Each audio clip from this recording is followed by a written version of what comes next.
Welcome to the Money Huddle, a podcast that explores financial topics for families and small business owners. Hosted by Michael Baker and Ross Marinell.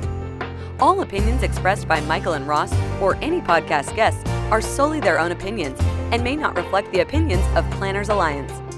The podcast recording is for informational purposes only and should not be relied upon for investment decisions. Clients of Planners Alliance may maintain positions in securities discussed on the program. Welcome back to the Money Huddle. My name is Michael Baker, and I'm here with Ross Marinell.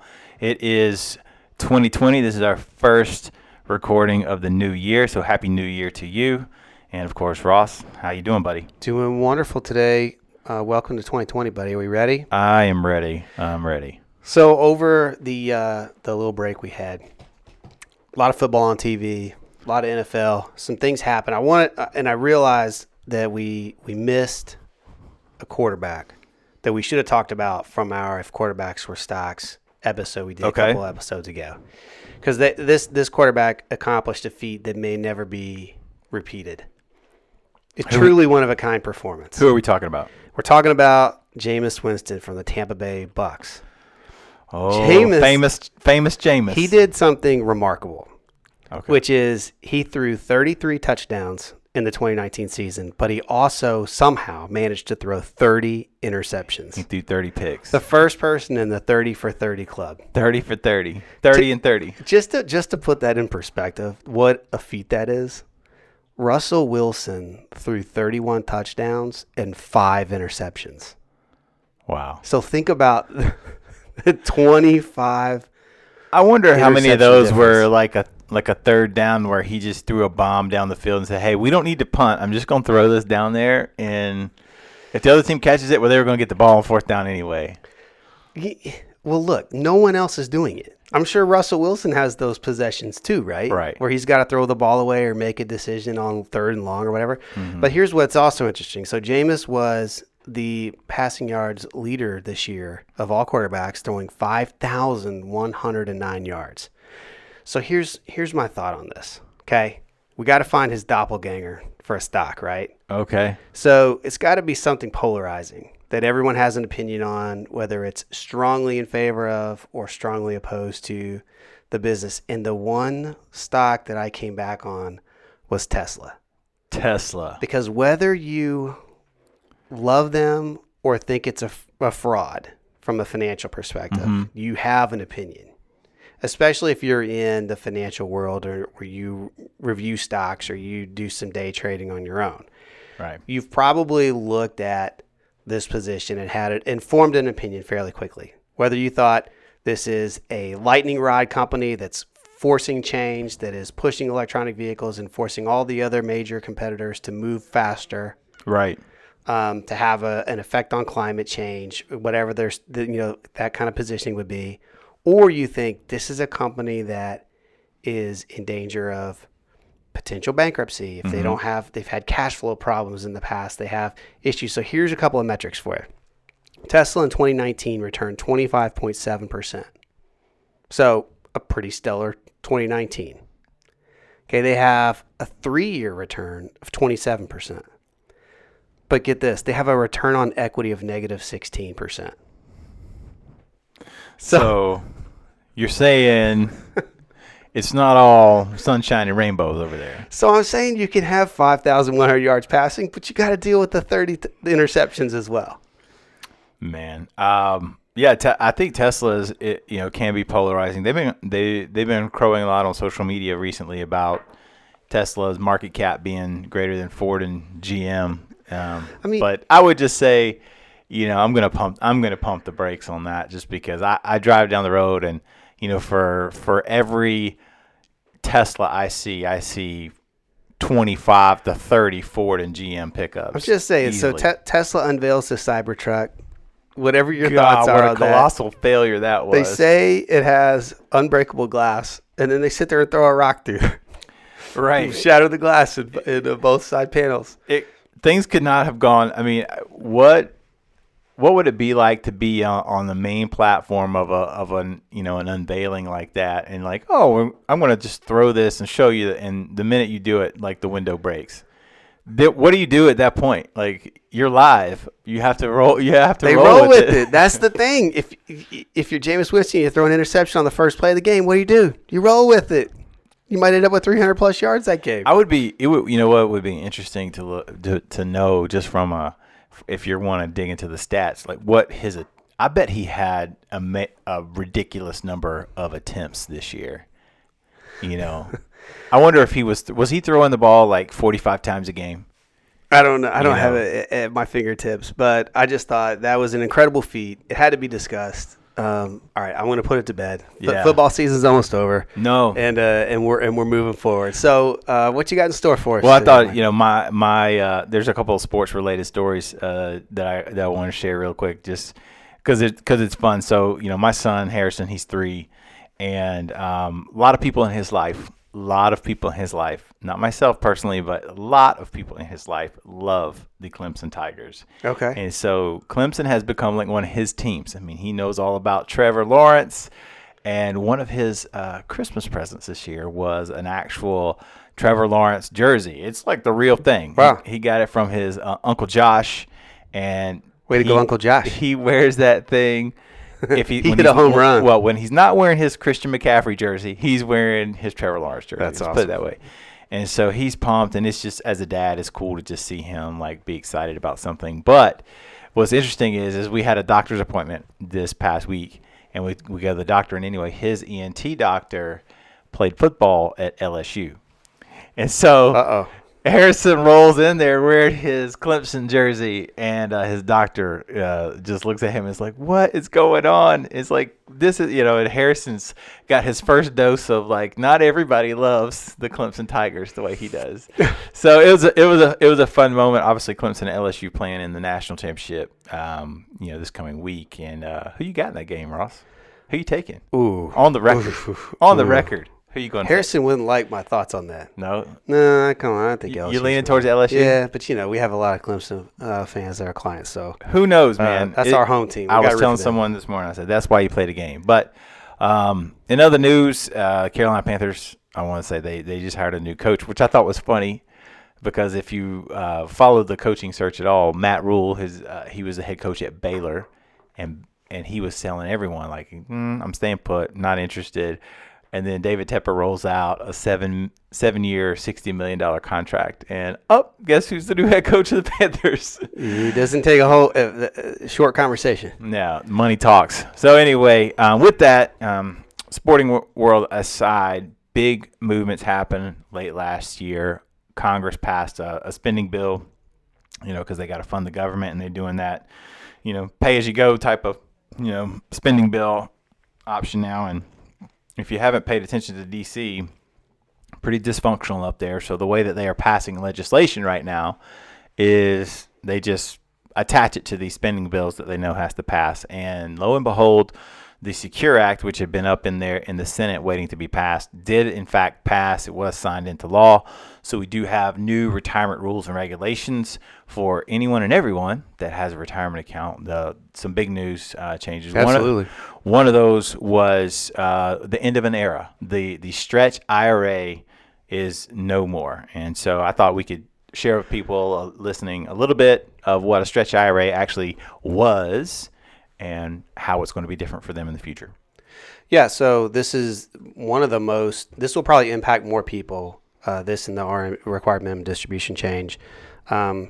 So for non-spouse beneficiaries, this is a really important provision. So when I say non-spouse beneficiaries, most commonly you're talking about when your children inherit your retirement assets. Right. So for a lot of baby boomers out there that are looking at their IRA balances, thinking about wealth transition to their children ultimately down the road, the Stretch IRA was a great provision for children to inherit IRA assets because they could take the required minimum distribution over their life expectancy versus their parents.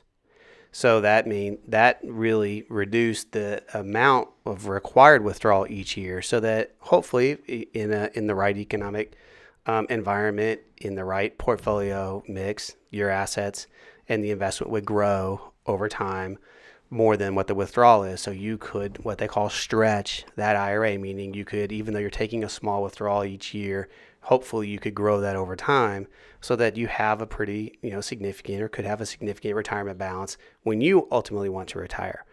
So that provision of stretching those required minimum distributions over someone's lifetime has been replaced by the new rule, and that is that IRA has to be liquidated over 10 years. Right. So if you're inheriting an asset at, let's say, at age 35, you may have a 50-year life expectancy ahead of you. Where you in the past, where you could stretch that IRA withdrawal and take a small distribution each year, but hopefully be able to have that for your lifetime. Now it's scrunching those distributions to basically a full liquidation within by the 10th year. 10 years. And so it's going to require a lot of people to, I believe, think a little bit more carefully about their estate planning. It's been our experience that most of our younger boomers, our younger retirees, they don't really walk in the office saying like, hey, I'm really hyper-focused on how my assets are going to transfer to my beneficiaries. They're more thinking about like, hey, can I retire? Can I retire when I want to retire? Can I retire the way I would like to retire?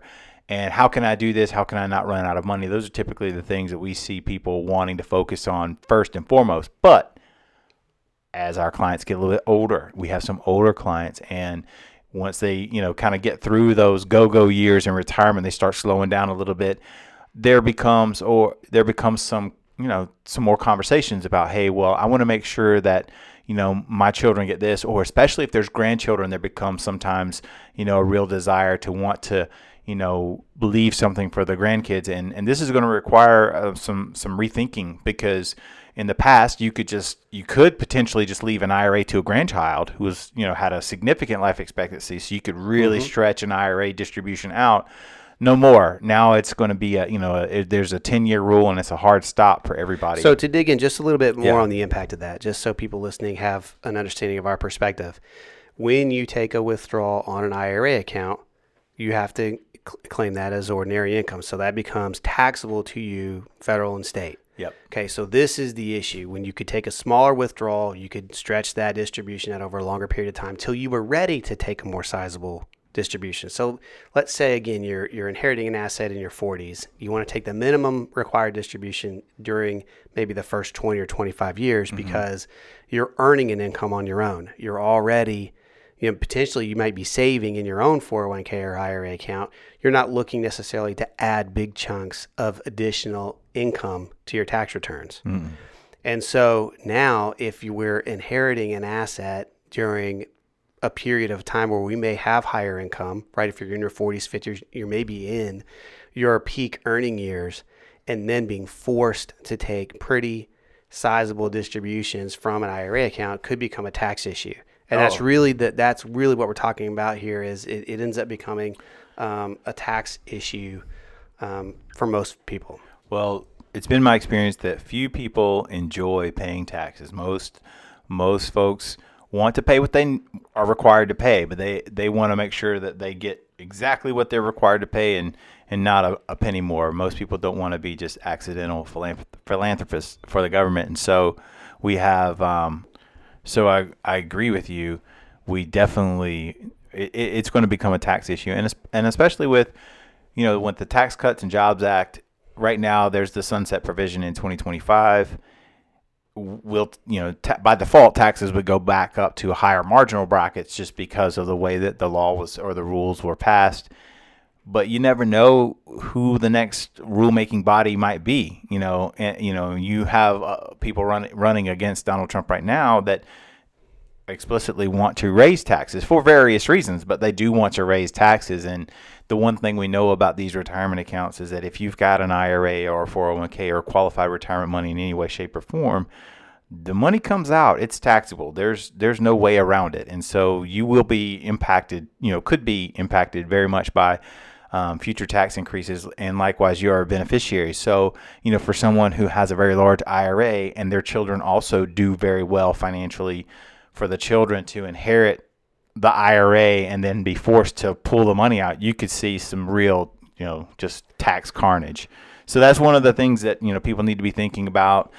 There was another part of the rule that I think originally I was kind of indifferent about it, but the more I think about it, it makes a little bit of sense, and that's they got rid of that 70.5 nonsense on the required minimum distributions, required beginning dates, and now it's just age 72. When you turn 72, that's when you have to start taking your RMDs, or required minimum distributions, from your retirement accounts, and I think that'll help some people, because some people don't need to take the RMDs right now. They're living on other income or other sources, or maybe people are working longer. They want to work longer or make other income. And then I think also it simplifies things for people, like not really trying to know when they can or have to begin, or when they should start. We know definitively age 72 we have a start date. So I think that it certainly simplifies it. It's a reasonable provision. 70.5 is somewhat of an arbitrary number. I think it's wise to push it back a little bit, because there are more people working a little bit longer. It doesn't mean that many retirees can start to withdraw on their IRA assets at any point that they want after age 59.5. So for some people, they may start taking distributions much earlier than that, but the required minimum distribution won't kick in until 72. So people with higher IRA balances that are thankful to have a little extra breathing room to do some planning, so that they may be able to do certain strategies like Roth conversions, or even just advance some IRA distributions at a little bit maybe more favorable tax rate. I think it gives them a little bit more runway, depending on when they retire, to have some of that planning opportunities, which I think are going to become more and more relevant. The Secure Act did pass. It kind of passed under the cover of night, because it was attached to this spending bill. I mean, our community, the financial services community, obviously knew about it like right away, but I think it's going to take some time to permeate the masses, if you will, with the new rules. Now, the one thing I will say, anyone listening, be very mindful of the marketing and the communications that get pushed out because of the Secure Act. There's going to be a lot of people that are very quick to market this as like doom and gloom, like, oh, there's something being taken away. There's major changes, and to an extent, they are correct. There are changes, but I didn't see anything in this that made me think like, oh my gosh, like financial Armageddon is here. No, because the end of the Stretch IRA has been kind of looming. It's been on the block forever. It's been on the block forever. I can understand why that got passed, because that certainly will create some income for the government. And let's be honest, when they have low-hanging fruit like that, they kind of go after it. So that is not any surprise to people who have been following this. There are also some provisions that may make access to 401k plans a little easier.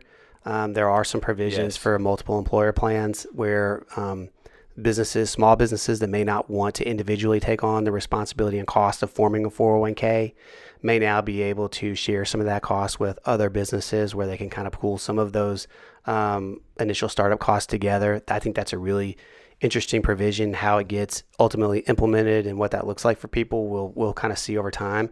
But any time we can make access to 401k plans easier and give some incentives for businesses to do that, I'm 100% for that.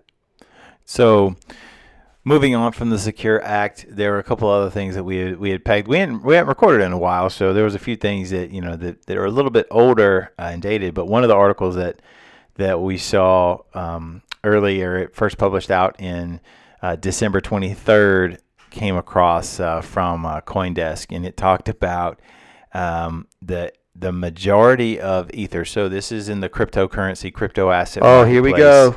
You're pulling us back into crypto land. A lot of people, I would say a lot of people, they think when they hear about cryptocurrency, immediately they could think of Bitcoin and not much else. And Ether is another major cryptocurrency, and it's built on the blockchain Ethereum.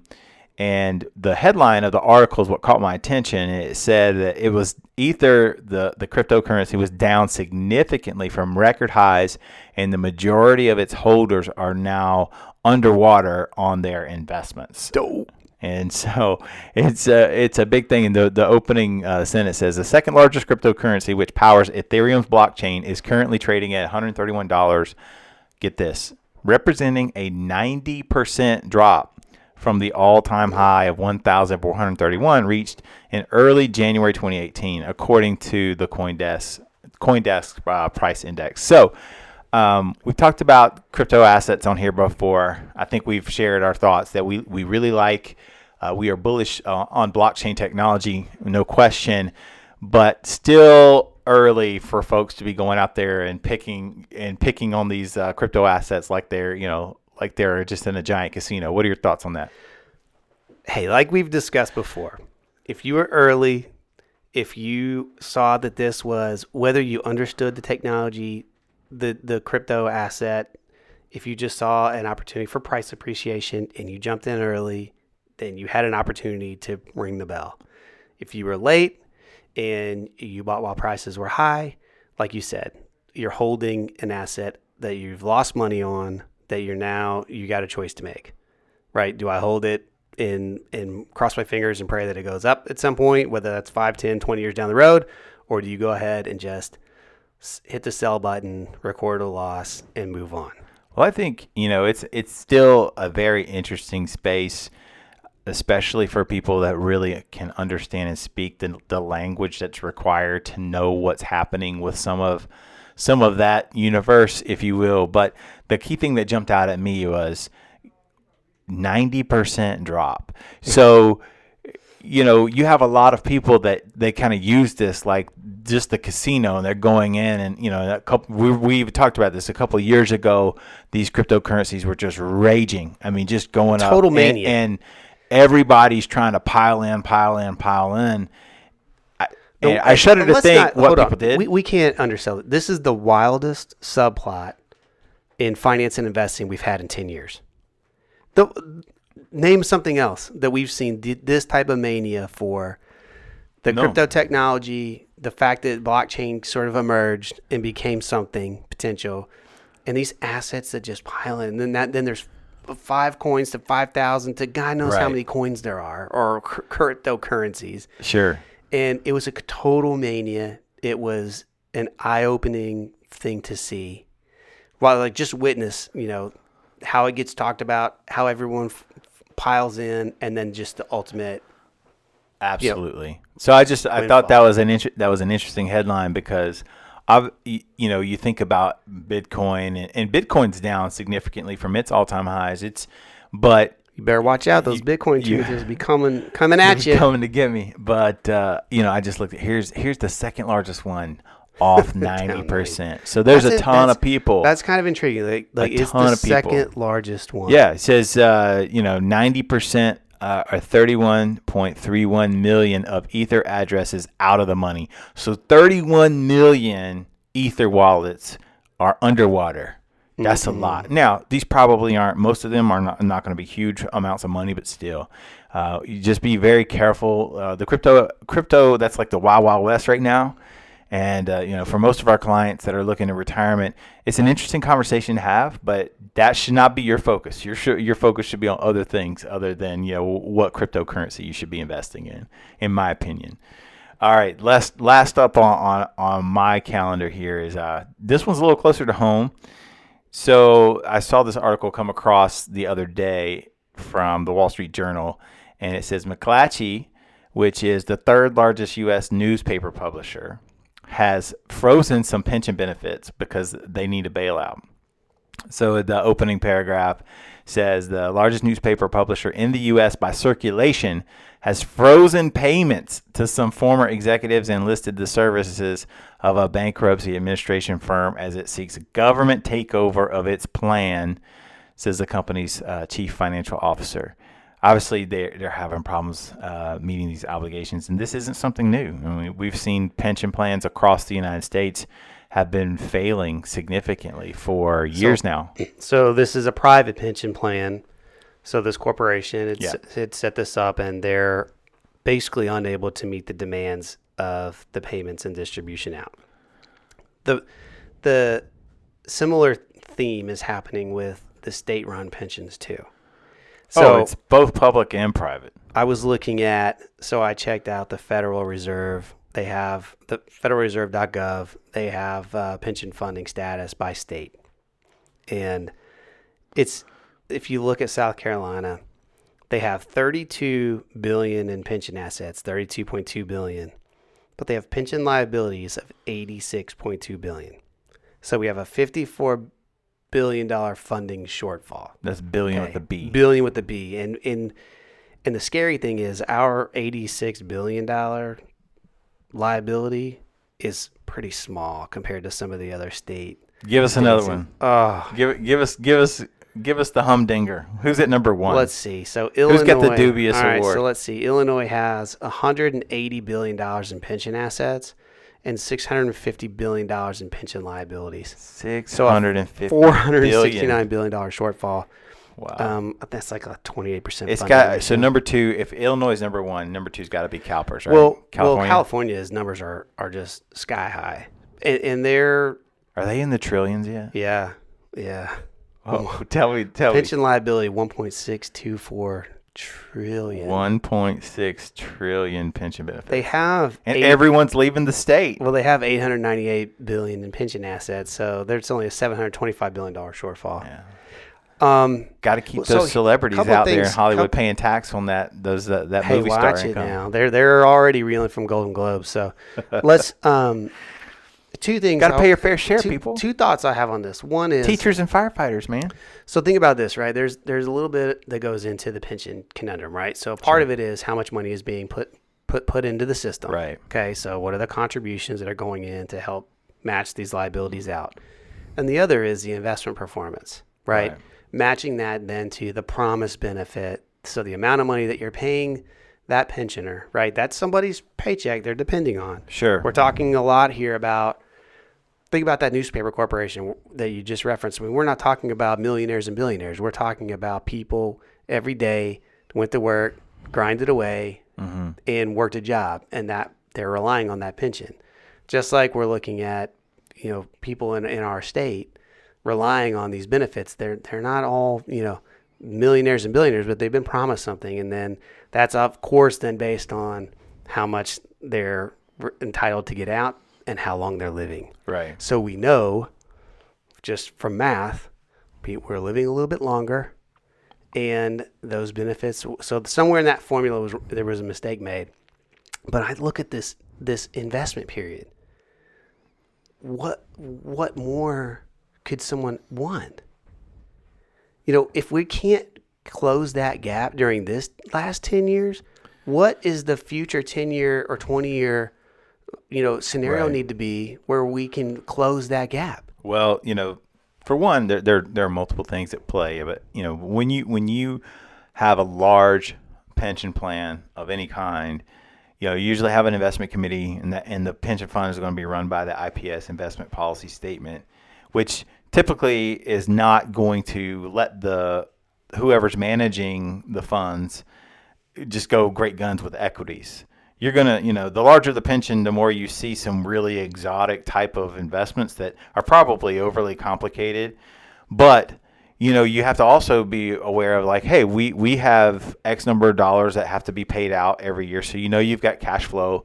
And it's just on a very large level, it's the same problem that a lot of people face when they get ready to retire. They can look at their 401k balance and see what that number is on the statement, but they don't necessarily know how much money that can reasonably provide them as an income stream for the rest of their life, because they gotta weather, probably 25 to 30 plus years life expectancy. How many different market cycles or environments they could be in, what kind of black swan events may happen. And so, what you'll see is what I've seen when I've read up on these pension plans is that a lot of times the investment committee, they overestimated what their returns would be. And and I'll say this is the thing. This is where I feel like it's the bad behavior like metastasizes on itself. Because the way pensions are designed, if you're forecasting X return and it allows whoever's supposed to put money into it, if the government's supposed to fund a certain amount or the employer is supposed to fund a certain amount, there's some interrelated parts there with what's assumed as the rate of return. So if you assume a higher rate of return, the less required money has to go in there. Mm-hmm. And so when you sit there and you look at some of these projections that these people made, 8%, 8%, 9%, crazy returns, and you're like, oh, you guys are underfunded because your return assumptions were out of, they were just totally out of whack. Which no one has a problem with, because that allows more money for the employer, allows more money for the state to go spend in other places. Right. So I found this on this is a postandcourier.com article. It's a couple years old, but it said, this is talking about South Carolina's pension plan. Said South Carolina pays some of the nation's highest costs among state pension plans. Of course. Only to get results that were dead last over the 10 years ending 2015. Right. So it has an incredible chart in there that shows periods when they bought stocks. Oh, yeah. Sure. So it says, this is the graphic, and we'll put it in the show notes. It says, buying high and selling low. One reason South Carolina pension funds faltered. So the S&P 500, a top indicator of the U.S. stock market, this is showing a chart from July 1994 to July 1, 2016. We bought stocks basically in the beginning part of 1999, right before .com crash. Went back in, looks like mid-2006, just to get walloped in the, with the great financial crisis. It's hard. And the thing is and what I would, I guess the way I would close this up is that we're going to continue to see these pension plans fail, because a lot of them now are just simply sinking funds where they will not be able to see the funding or the returns that are required to dig themselves out of this hole. And so what do? You likely have to do what McClatchy's doing, is you have to freeze your benefits or raise taxes on people to try to, plug the gap or close the gap. And it's important because we talk with people from time to time, and one of the things that we like to do is, if anyone has a pension, evaluate that. And one of the pieces of evaluating a pension is how financially stable is the people who are on the hook for it, right? I mean, if you've got a really great company, strong company, the plan is funded, there are a lot of really positive things, that's great. If you've got a pension, and and a lot of this times it comes in the context of a buyout. Someone's offered a buyout and they're like, what should I do? And that plan's underfunded, and they may not be able to make it for the next 25, 30 years. It's worth considering and doing the math to see, and assessing that risk, because you could see yourself, where you are, you've got a pension 10 years from now, and they're in trouble. And nobody wants that. Nobody wants that. And that's why we say it's important to have a plan. And even the things that you think are safe and secure, like a Social Security income stream, like your tax rate, like your IRA distributions, all these things need to be consistently looked at. And you go through the process of trying to assess, like, hey, do we need to make any changes to put ourselves in a better place? So on a personal note, don't underfund your own retirement plan. Don't miscalculate your future returns. Right. Don't give yourself a short-sighted life expectancy, right? Just to make the numbers work, so you can spend more, this year. Just go ahead and fund it, because you can't really fire yourself from your life. Like, you have to. You are stuck with you, right? You are stuck with you. All right. Well, as we said before, this is our first podcast of 2020, and we are excited about this year. We'll definitely be doing a consistent podcast. We want to hear from you. We want to know what topics you want us to cover. It's always better when we have ideas from the listeners about what we could talk about that's relevant to you. Of course, we could sit here and go all day on various things, but we really want to talk about things that our people think are important. So reach out to us. Give us an email at themoneyhuddle@bcplanning.com. You can find us on Facebook. You can find us on YouTube. And as always, we will talk to you next time.